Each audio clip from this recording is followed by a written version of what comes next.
Welcome to the Lose Weight, Live Life podcast. If you're a female professional or entrepreneur who would do anything to lose weight, yet finds it impossible to stick to a diet, to eat less, or just what you think you should, this podcast is for you. I am your host, certified life and weight coach, Clair MACKENZIE.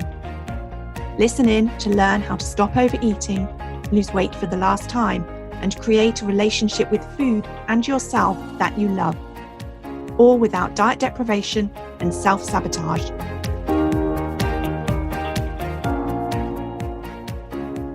Hi everyone, and a very warm welcome to episode number 14.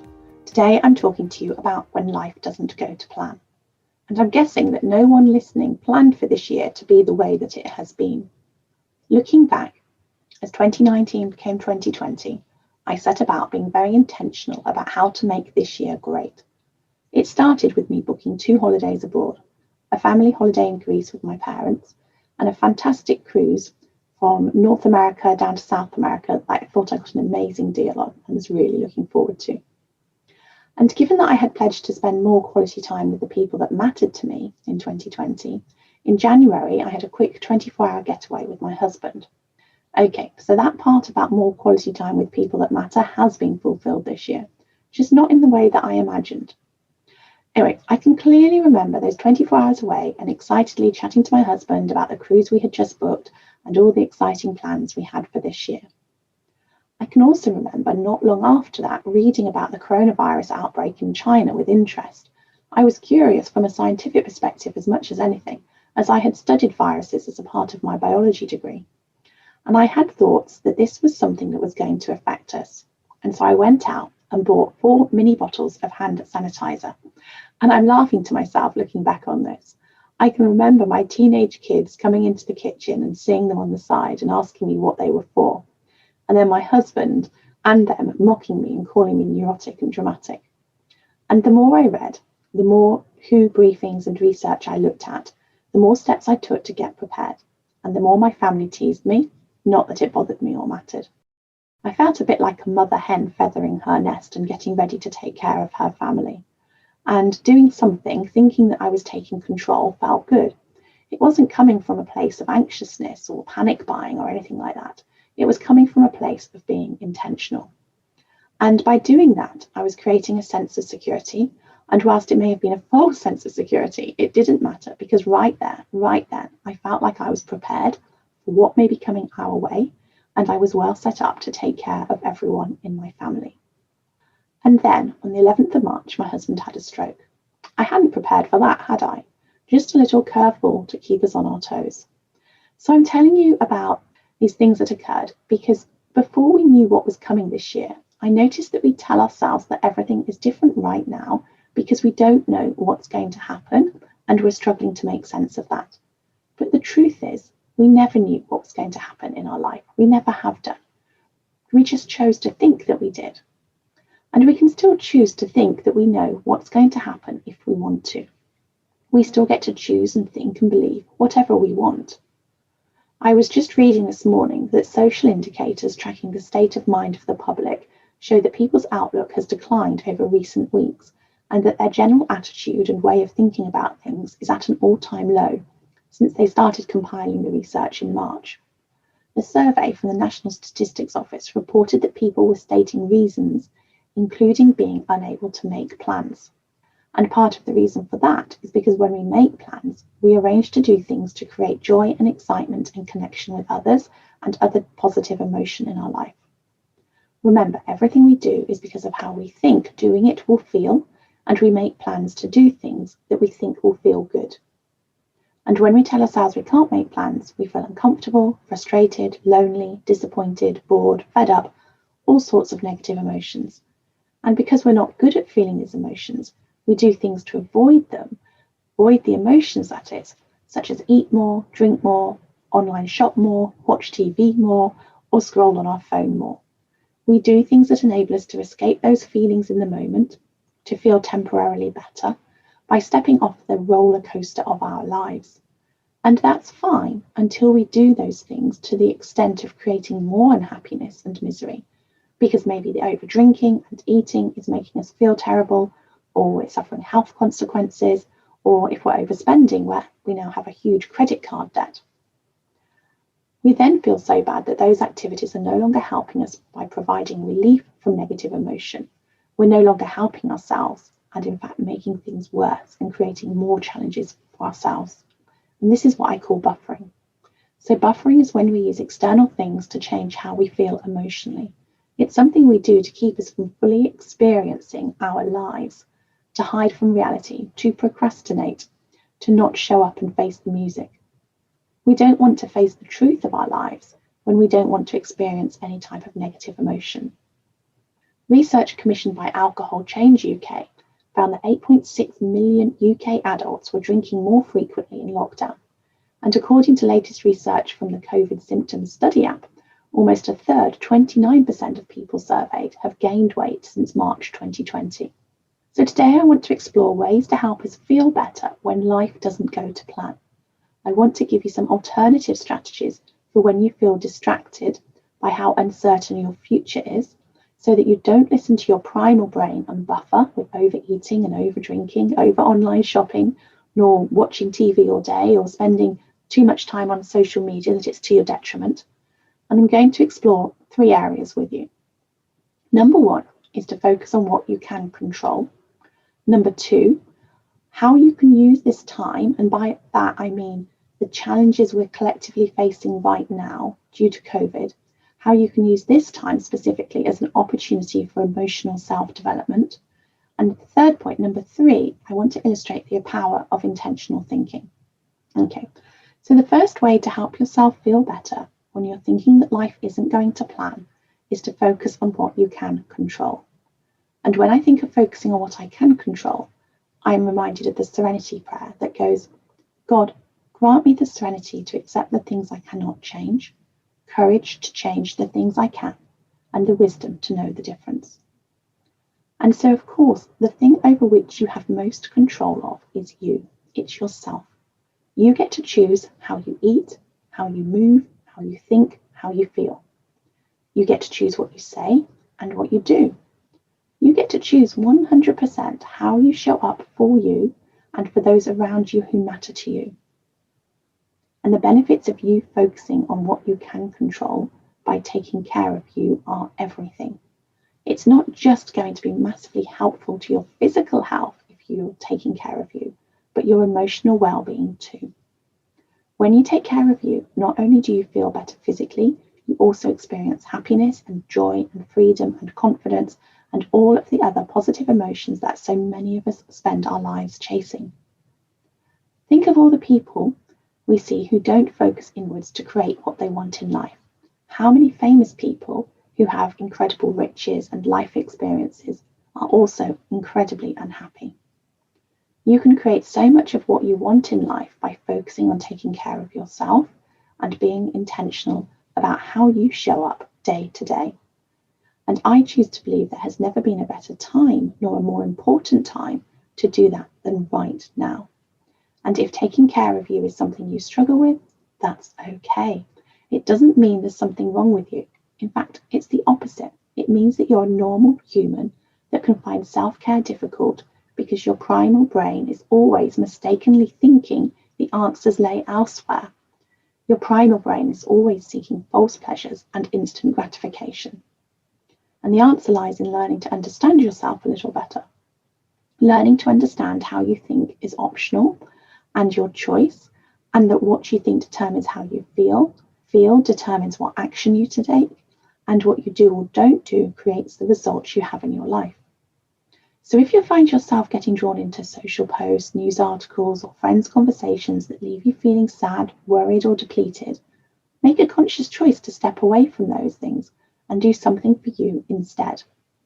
Ask yourself, what can you do for you today that your future self will thank you for? It could be something as simple as getting an early night, taking steps to drink extra water and stay hydrated, taking the time to make a delicious tray of roast vegetables to have with some fish for dinner, or taking a good walk in the countryside, no matter what the weather. Incorporate the question of asking yourself what you can do for you today that your future self will thank you for daily, and you will feel more in control and reap the emotional and physical well-being benefits too. Okay, so number 2, what do I mean when I talk about using this time as an opportunity for emotional self-development? The disruption this year has caused to our usual way of being is an opportunity for us to be far more aware of our emotions. I think that disappointment is a feeling that many of us will resonate with feeling this year. So let's take disappointment as an example. Disappointment is an emotion or a feeling. And by the way, I use the words emotion and feeling to mean the same thing. So disappointment is, like all other feelings, it's a one-word description of a vibration in our body. And to me, disappointment feels heavy.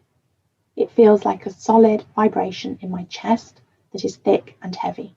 It also vibrates as a tightness in my throat, maybe a little shallowness of breath. And when it's at its most intense, I can notice that slight tightness behind my eyes, not quite as stinging, but it feels ever so slightly like I could cry. Disappointment, like all emotions, is created by my thinking. And what I've noticed this year is that disappointment features more prominently when I'm thinking thoughts about my child's plans being cancelled than my own. I have thoughts about them missing out on critical teenage years that they will never have the opportunity to recapture. In fact, the day this episode will be released is my son's 18th birthday, and I'm already feeling disappointment in the fact that it won't be the special celebration I envisaged for him when I was making my plans for this year back in January. And I also know that I get to control how much disappointment I experience because it's not created by the circumstances in which I find myself, but in my thoughts about it. Because I could choose to believe that the small family meal we will have together is the most perfect celebration if I want to. Or I get to choose disappointment and feel it and know that's okay too. So when I talk about emotional self-development, I'm talking about things like, and I've got 5 things here that I thought of. I'm going to letter them A to E. Okay, so A is increasing your awareness of your feelings. So be aware of how you're feeling, name it and feel it. By describing how the feeling vibrates in your body, this is important because when you are comfortable feeling your emotions and not pushing them away and resisting them, you eliminate the need to overdrink, overeat, overspend, all of those buffering activities. Okay, so the second one, B, is to understand that your feelings come from your thinking. It's not the events occurring that create your feelings, but your thoughts about them. C is knowing that you can change how you think about things. Whilst much of our thinking is habitual and feels as though it just is, that's not true. You can totally choose how you think about things and change your mindset when you know how. More about this in a moment. D is seeing that when you argue with reality, when you think things shouldn't be happening the way that they are, you suffer more. Ask yourself, where in your life are you arguing with reality? Where in your life are you wishing things, factual circumstances were different? Maybe it's the latest lockdown rules in your region. Maybe it's cancelled plans. Whatever it is, if you're spending time wishing things were different, then you're not using your time or energy to be planning how to make the best of the situation in which you find yourself. And so then E, the last one, is learning when to feel and when to think differently. So the first point I made, which was allowing yourself to feel your negative emotions, and then the point I made just before this one, where I talked about how thinking differently is an option so you don't feel negative emotions, how they're parts of emotional self-development, they may appear to contradict one another. And they're both really useful and valuable strategies. And so this last point I'm making here is to figure out which emotional and mindset strategy will be the most useful to you at a particular time. And I'll talk more about this in a future episode. Okay, but for now, let me address the third area that I wanted to talk about, and that is the power of intentional thinking. I have thoughts about it being easy to feel discouraged right now because we tell ourselves we don't know what the future holds. We don't know how many people we can invite for Christmas. We don't know where we will be able to go on holiday next year. We don't know how we will be impacted by the economic uncertainties the country is facing. And I know that when I allow my brain to focus on what it doesn't know, I feel stuck and heavy and mildly frustrated, and I don't make plans. And of course, the less plans I make, the less likely life is to go to plan. So I can choose to be intentional about how I think about it instead, and I can choose to engage my higher human brain and put it on executive thinking mode and focus on what I want to believe, focus on what I do know, and make a plan from that position instead. And it can be useful to make plans for your personal life in the same way that a business owner puts plans together for their business. When you're in business, you're always aware, and we always have been aware of uncertainties, factors affecting the business, risks from competition, risks from other environmental factors. The basic premise of a marketing plan is to be aware of the external and internal risk factors and to make the best plan keeping those in mind, and to have a risk register and scenario plans so that you think about alternative strategies to adopt if market conditions change. And you would have plans for best case, mid case, and worst case scenarios.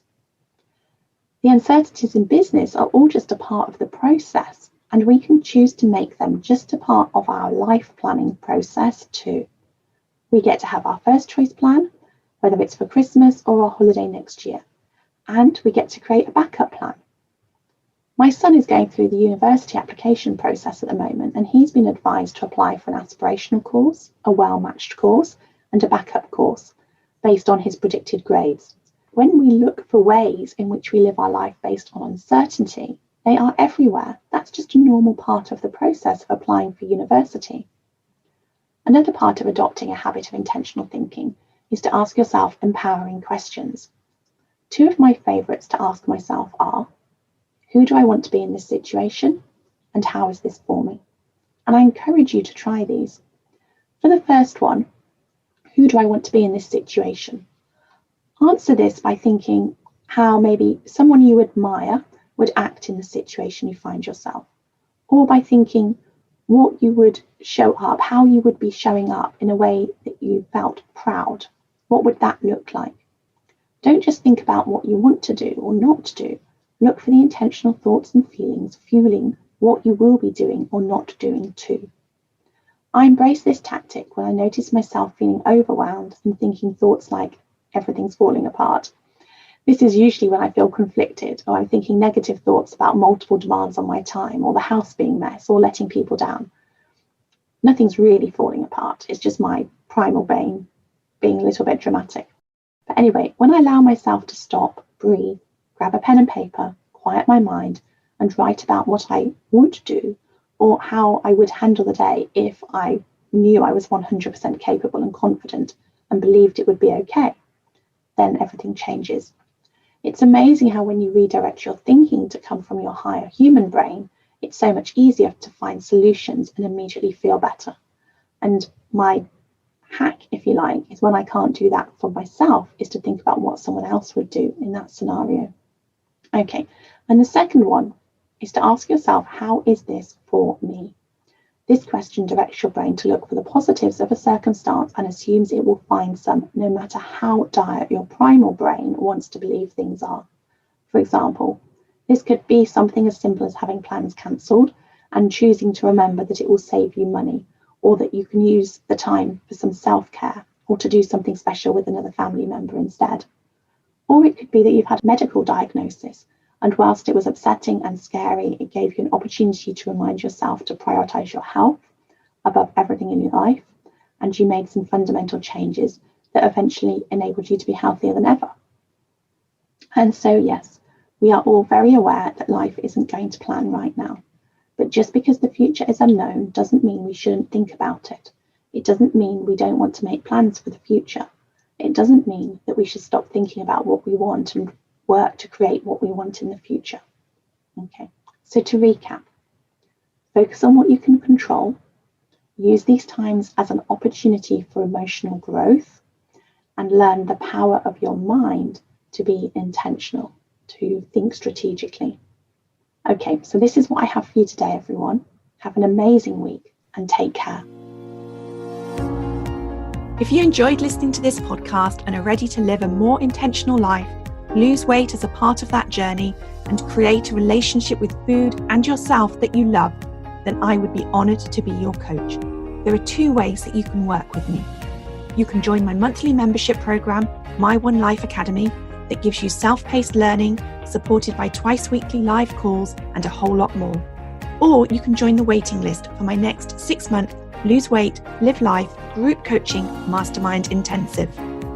Go to www.thebestyou.coach/coaching to find out all the details.